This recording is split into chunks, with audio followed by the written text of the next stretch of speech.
The winner? I'm not the loser. I didn't change my mind. So I think Marco Rubio did not have a great night. I thought he had a debate that he lost with Chris Christie on the question of his experience. I think the governors all did well.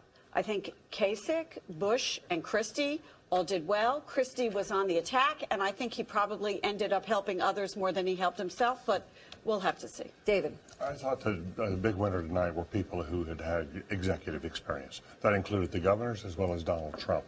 And New Hampshire has more independence, and it's a more moderate state.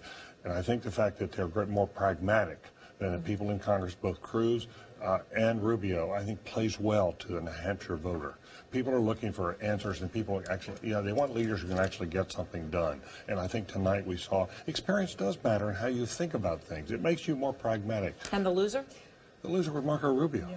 Okay, Mia. Yeah, agreed. Marco Rubio, I think, he's now got something hanging over his head, this narrative about not being prepared, being canned. So I think he's got to figure that out going forward. I thought the winner, I thought Trump kind of won by not losing.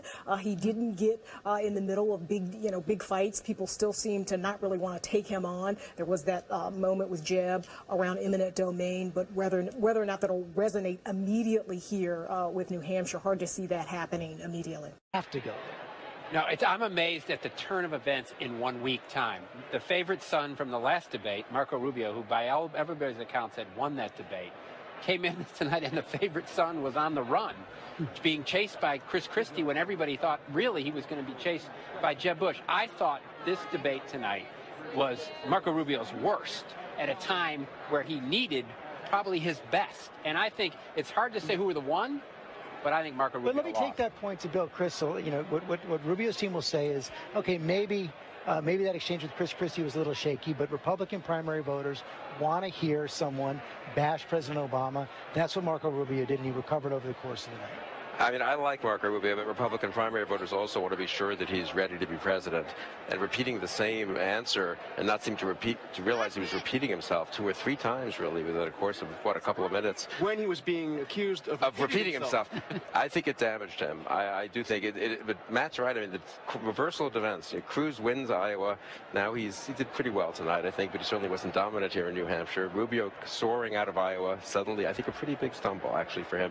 John Kasich, who ran 8th in Iowa or something like that, I think did very well tonight. Christie, the governors all did well. Christie and Bush were effective, but Kasich is the one who is stuck with a positive message. It's a more moderate, establishment-oriented message, a governing message, but that could work in New Hampshire, where there are a lot more moderate voters and a lot of independent voters in the Republican primary. And of course, the moment that people are going to remember is Rubio, who I agree, I think it's Steve who pointed out, he had a very strong debate other than that. But unfortunately for Rubio, that moment is the one that's going to be remembered. So I think overall they had clear. Yes. That moment plus the walkout. That was that will definitely be remembered at the top of the show. Yeah. I think. But finish your thought about Rubio. Will it hurt him so much here that it affects Tuesday significantly? I think it will. I think this was a moment when he could have really put away the field. He's had this great momentum. I think this is likely to put something of a break on his momentum. Look, we were at a point where you were getting one establishment figure, Tim Scott, the senator from South Carolina, endorsing him, other governors who dropped out of the race endorsing him, where he could have just started running the table. This, I think, is going to hurt. What's amazing to me is that he must have known that this was coming. He knew the outline. He knew the content of the attack. His strategy obviously was don't return fire at Christie, just talk about Obama. That's always a popular thing to do. But you don't do it when you've been accused of repeating yourself and giving a canned statement. And there were easy ways he could have answered that question. There's a way to say, I have the most experience on intelligence, foreign affairs. He didn't do it. I think this is going to be the lasting impression of this debate. Thank you, 3 fresh voices. Was it emotional? It wasn't mental. The guy's healthy as hell.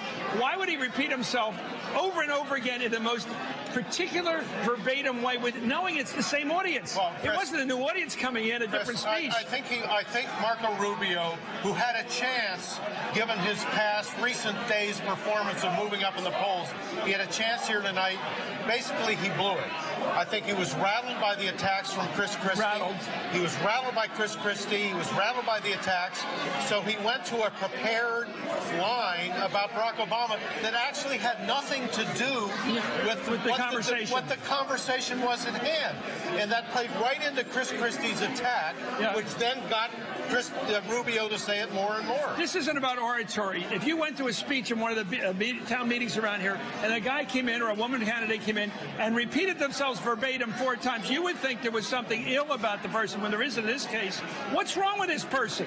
They're repeating themselves verbatim over and over in the same meeting, the same debate.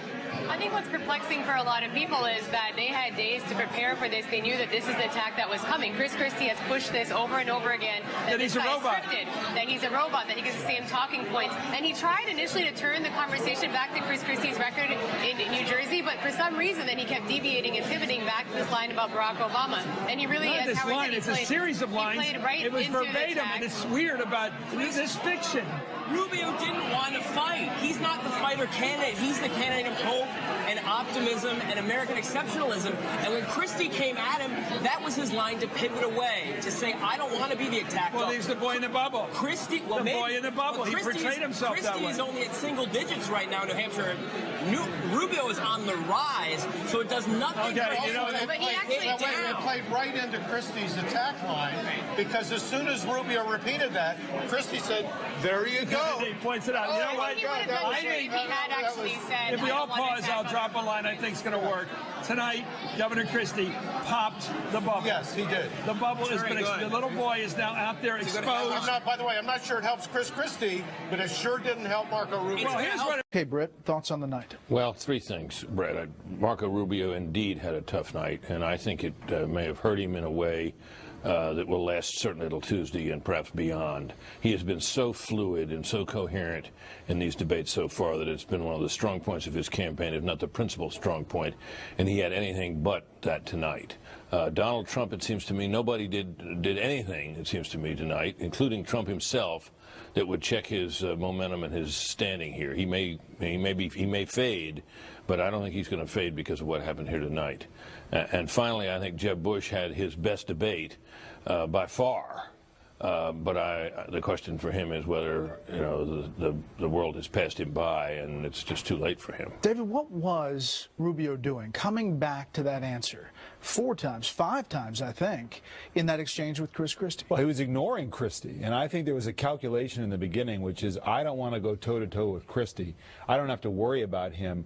Let me take on Obama. Let me be a general election candidate. The problem with that is he hasn't knocked those guys out yet.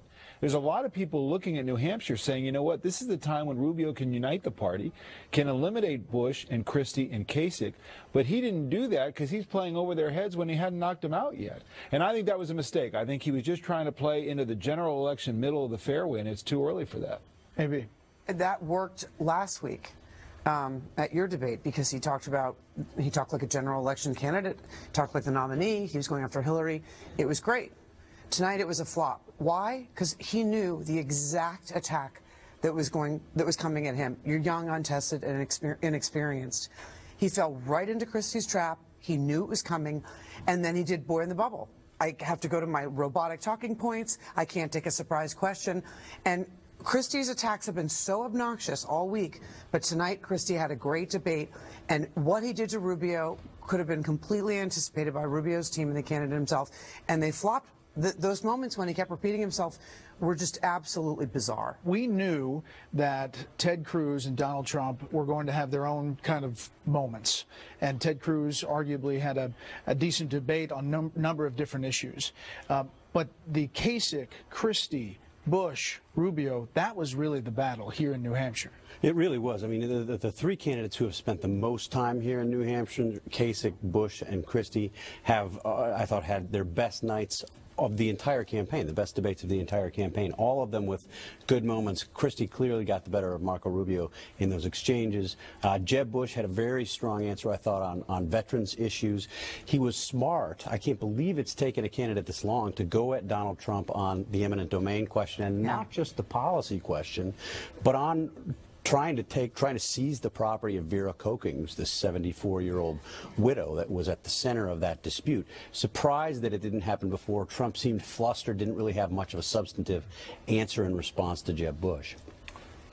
I would just add just a couple of thoughts about that. One is that